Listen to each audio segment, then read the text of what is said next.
Greetings and welcome to PJ's Kitchen. My name is Peter James from peterjamesx.com with the Babylon Report.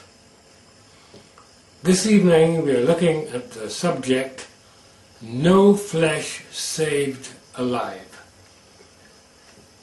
I've added the word alive, it's not actually in the verse. We can see this in Matthew 24:22. And except those days should be shortened, there should no flesh be saved, but for the elect's sake those days shall be shortened. It's repeated in Mark 13:20, and except that the Lord had shortened those days, no flesh should be saved, but for the elect's sake whom he hath chosen, he hath shortened the days. Now this is not speaking about eternal salvation, but rather physical life. It's talking about all flesh, so it's man, animals, birds and fish. Now what we're going to look at tonight is we are going to show you how this situation has arisen. Basically, in a nutshell, what has happened is we have seriously rebelled against the eternal God. We think that we can dismiss him. We think that we know a better way. And these verses are telling us that there is no better way. That if we do our own thing, the end result is that no flesh will be saved alive. Now, when I want people, or if I wanted people to quickly switch off, I simply have to start mentioning the word obey. As soon as people hear the word obey, that's it. Old Testament, don't want to know, don't know what he's talking about. But the reality is that we have arrived in a situation that is very, very desperate.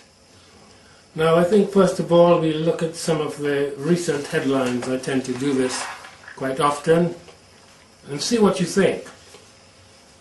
This is the Independent newspaper, British newspaper, and this was on the 11th of the 3rd, that's today.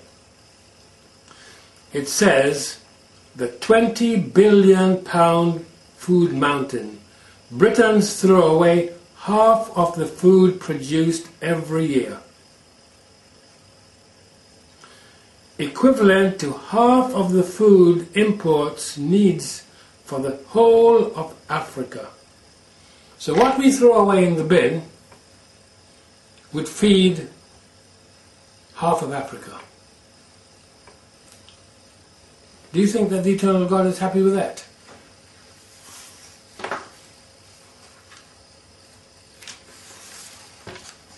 The Daily Mail. The Freemasons are to open a lodge at Buckingham Palace, but the Queen isn't amused.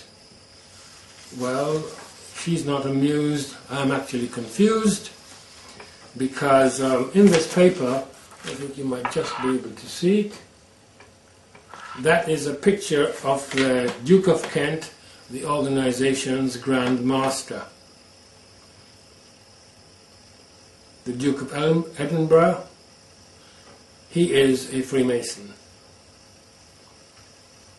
As he's the husband of the Queen, we have a small problem.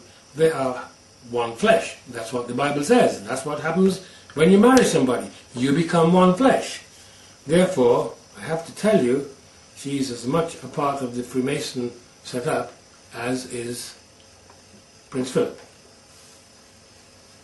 So, I don't know where that's supposed to be going. We then have on the 10th, that's yesterday, 5 people died in a powerful cyclone in northern and central Mozambique.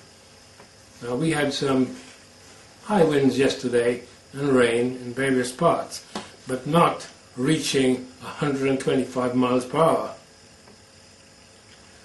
Now in Adelaide, Australia, they're having the longest hot spell, 35 degrees Celsius, which is equaling the record set in 1934. And that's scheduled to go on until the weekend. On March the 8th, Columbus, Ohio, a heavy winter storm walloped Ohio's capital city with more than 20 inches of snow.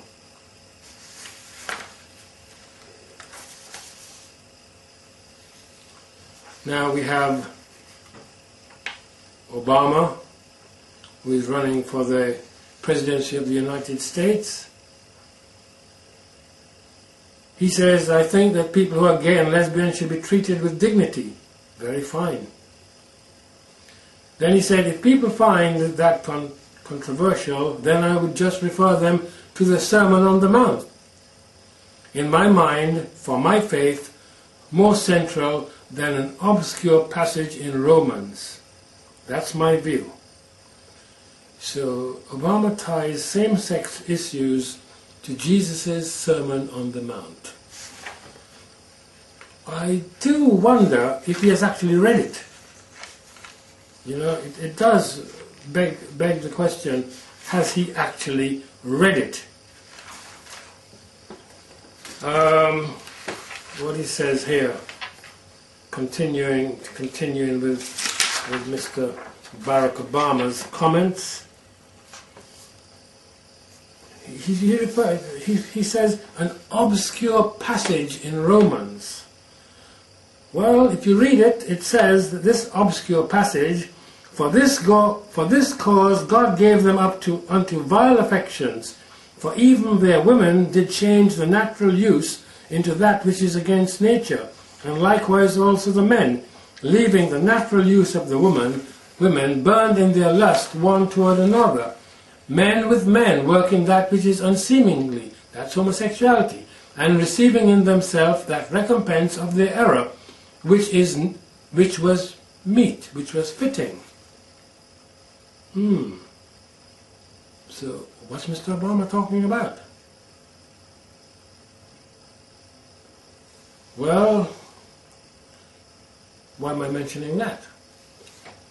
Well, you see, as I keep saying, if the head is sick, the whole body is sick. We just mentioned Freemasonry in Buckingham Palace. Well, it's already there. That's the head. Obama is running for president. Hillary Clinton isn't much better.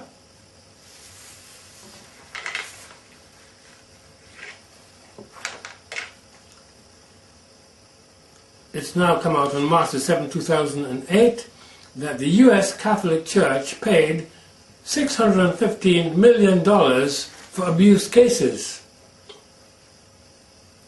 54% more than the previous year. Now that's interesting. You see, Roman Catholic priests attack me quite viciously. They attack my documents. They say I am distorting the Bible. I'm not going out abusing anybody.